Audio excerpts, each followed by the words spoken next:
ఓకేనండి, చూశారు కదా. సో ఫస్ట్ ఆఫ్ ఆల్ మనం బీఆర్ఎస్ రావుల శ్రీనివాస్ రెడ్డి గారి దగ్గరికి వెళ్దాం.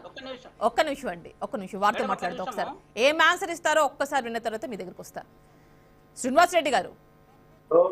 మేడం, మేము ఏదైతే నల్లగొండలో కేసీఆర్ గారు బహిరంగ సభ పెట్టిండు కాబట్టి ఇదంతా వచ్చింది తప్ప, లేకుంటే ఆయన తీర్మానం పెట్టినోడా అసెంబ్లీలో మాకు భయపడి తర్వాత ఏదో జరిగిపోతుంది, కేసీఆర్ గారు బయలుదేరిండు ఇక రాష్ట్రం అంతా అగ్గికుండా అవుతుంది, తర్వాత రైతులకు ఇబ్బంది పడతారు అన్నాడు తప్ప అంతకుముందు ఎందుకు చేయలేదు? మరి అంతకుముందు ఎన్ని రోజులు మరి ఇన్ని రోజులు శశమిషలు పడ్డది ఆయన రేవంత్ రెడ్డి విలువల గురించి శ్రీనివాస్ రెడ్డి గారు, రావుల శ్రీనివాస్ రెడ్డి గారు ఇంతకుముందు కాంగ్రెస్ పార్టీలో అంటే ఇది స్టార్ట్ చేసింది కాంగ్రెస్ వాళ్ళే కదండి.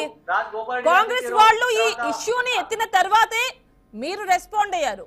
మళ్ళీ మీరు రెస్పాండ్ అయిన తర్వాతే ఇప్పుడు అసెంబ్లీలో ఈరోజు చర్చ కావచ్చు, తీర్మానం కావచ్చు, వాట్ ఎవర్. సో నెక్స్ట్ మీకు రేపు సభ, మీరు మేమే స్టార్ట్ చేస్తాము అంటున్నారు కదా. మాకు భయపడే కాంగ్రెస్ ఇప్పుడు భయపడిపోతోంది, అందుకే అసెంబ్లీలో ఇదంతా జరుగుతోందని చెప్పి మీరు అంటున్నారు. అంతే కదా. ఇప్పుడు రేవంత్ రెడ్డి గారు వెళ్తాక మాట్లాడుతూ ఏమన్నారు? ఆయన విలువల గురించి చెప్తున్నాడు. విలువల ఊరుకున్నాయి, ఆయనకున్నాయి ఏమాత్రం విలువలు? కాంగ్రెస్ పార్టీ విలువలు ఉంటాయా? ఇన్ని రోజులు ఎవరు తిట్టారు? కోమటిరెడ్డి వెంకరెడ్డి గారు రేవంత్ రెడ్డి గారు తిట్టే, మన బట్టి విక్రమార్ గారు తిట్టే. ఇదంతా కాదండి,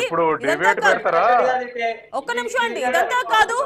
కేసీఆర్ ఎందుకు రావట్లేదండి? శ్రీనివాస్ రెడ్డి గారు, కేసీఆర్ ఎందుకు అసెంబ్లీకి రాలేదు? కేసీఆర్ గారు ఎంత కాడికైనా పోరాటం చేశారు. రావుల శ్రీనివాస్ రెడ్డి గారు తర్వాత ఈ రోజు చూస్తున్నాం, నీళ్ళ కోసమే తెలంగాణ తెచ్చుకుంది. ఆ తెలంగాణ నీళ్లు లేకుండా ఇక తెలంగాణ ఎందుకు మేడం? కరెక్టేనండి, నీళ్లు నిధులు నియామకాలే కాదని అనట్లేదు. అయితే రాబడి కంటే ఖర్చు ఎక్కువైపోయింది కదా, దాని గురించి మాట్లాడుతున్నారు. ఎక్కడ మేడం? కాళేశ్వరం కట్టిన తర్వాత వెళ్దాక సార్ అన్నాడు, కాళేశ్వరం దగ్గర 1 ఎకరం వాళ్ళని అక్కడ పోదాం ప్రాంతానికి. అక్కడ రైతులందరూ కూడా సంతోషంగా ఉన్నారు.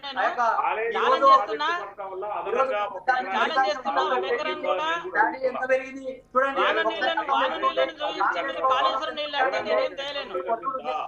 అంతకుముందు ఎన్ని నీళ్ళు అవుతుందో ఇప్పుడు కూడా అన్నీ నీళ్ళు అవుతున్నాయి. మీరు లక్షల కోట్లు ఖర్చు పెట్టి కాళేశ్వరం ప్రాజెక్టు కట్టడం వల్ల మిషన్ భగీరథ ఇచ్చింది ఎవరు? మిషన్ భగీరథ, మిషన్ కాకతీయ, ప్రతి గ్రామంలో అంటే ఇక్కడ